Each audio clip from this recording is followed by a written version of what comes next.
Dale the painter here. We've got a new project.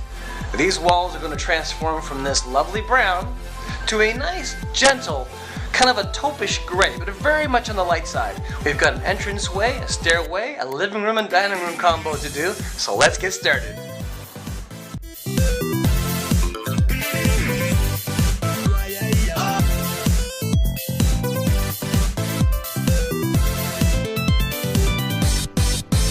As you can see, I put some spackle in the holes in the wall, help to cover up any of those imperfections, so whenever we sand this down and paint her up, she'll look as smooth as glass.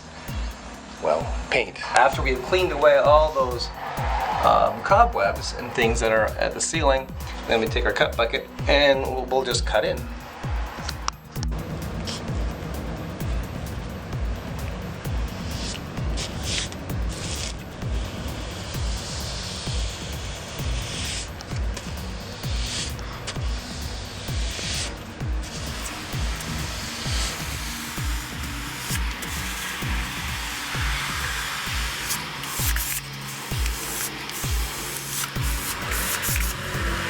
So, I've cut in, as you can see, with the color that is going to happen for this wall.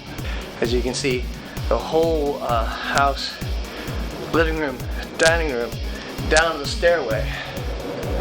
Done all that. There's a little separation wall here. And so, this is all done except for this one wall.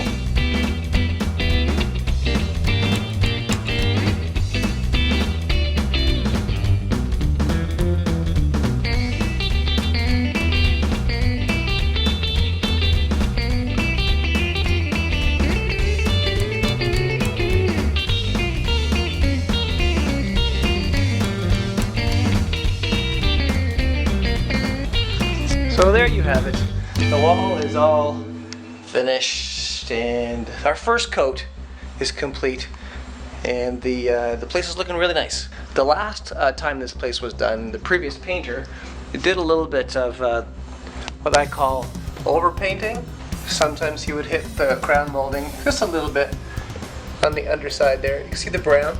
All I'm going to do is take some ceiling white, which I just purchased on the way here.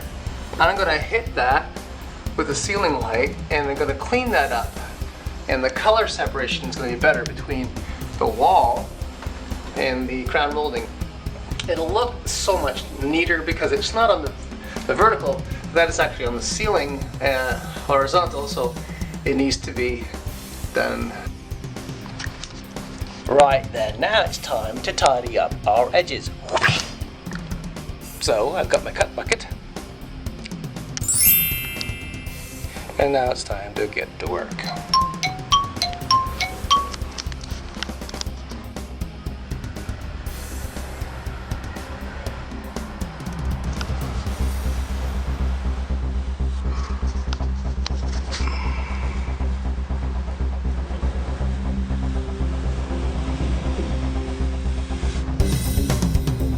Have to go around the ceiling and clean off all those little overpaints. So I've done that for that portion. As you can see, it makes all the difference in the world. Oh, yeah, that's where it starts again. So, here we go!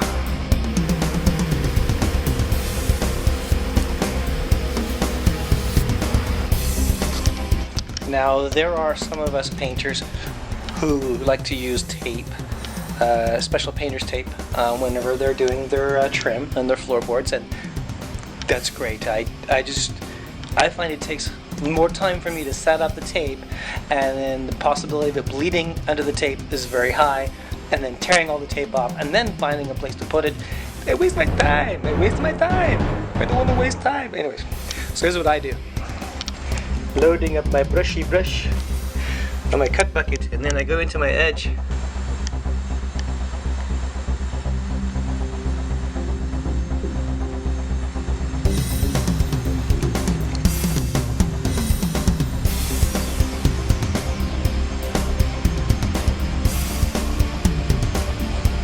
Now, if you can't do this, that's okay. I mean, it takes a bit of training and stuff to get to a steady hand so you can able to do something this fast. Don't feel that you have to attempt this type of thing if you haven't done it before, because it's not exactly something you could just do without practicing. I've been doing this for a few years, so don't worry about it. If you can't do it, use your tape if you need to. When I started my wall treatment, I didn't concern myself too much with the floorboards. As you can see, there's a little bit of overpaint on the, well, actually a lot, but I'm not concerned because I'm going to do the trim separately. I have a color that's going on that because the whole thing, the customer wants the whole thing done. That overpaint that you see will be cleaned up and it would look like it was never there. And there you go, all the way up the wall, nice and clean. Now we're all done.